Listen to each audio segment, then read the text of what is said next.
आप सुन रहे हैं एजी एंटरटेनमेंट की धमाकेदार प्रस्तुति।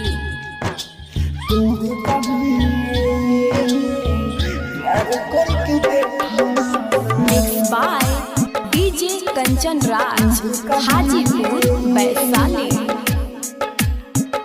आप सुन रहे हो गुलशन दीवाना का भोजपुरी सॉन्ग बेवफाई। प्यार करके देखाना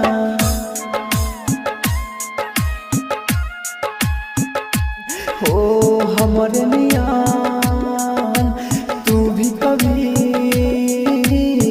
प्यार करके देखाना। चाहत के हमसे सनम लीजे हार करके देखाना। कितना मजा बा कैसा नशा बा, कितना मजा बा कैसा नशा बा। यार करके देखो ना हमारे नियान, तू भी कभी प्यार करके देखो ना। Mix by AG recording studio. Recording studio. तू भी कभी प्यार करके देखो ना। DJ Kanchan Raj, DJ Kanchan Raj. तू भी कभी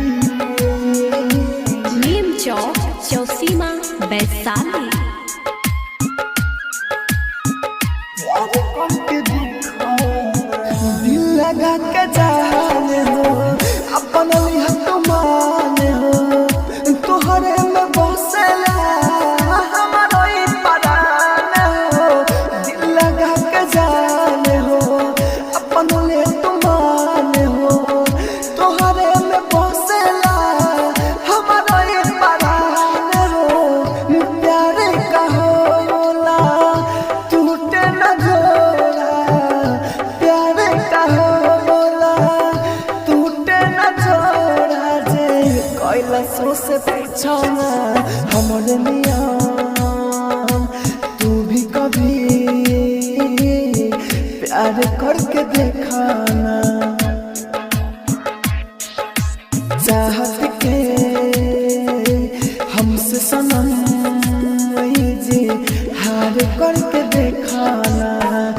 कितना मजा बा कैसा नशा बा, कितना मजा बा कैसा नशा बा।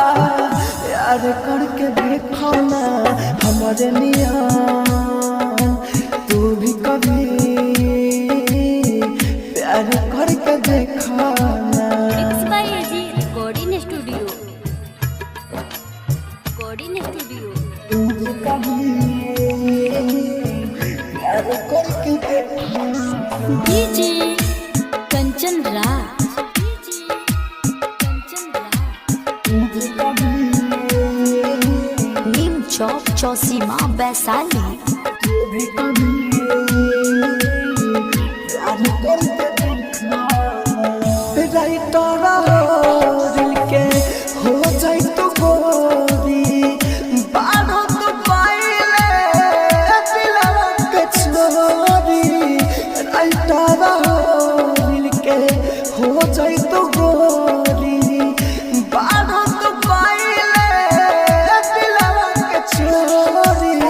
राहुल राजधानी कहेला रानी, राहुल राजधानी कहेला रानी।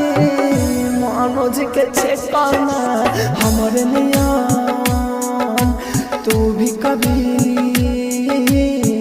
प्यार करके देखाना।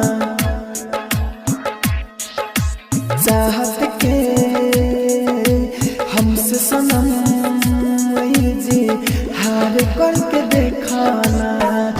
कितना मजा बा कैसा नशा बा, कितना मजा बा कैसा नशा बा।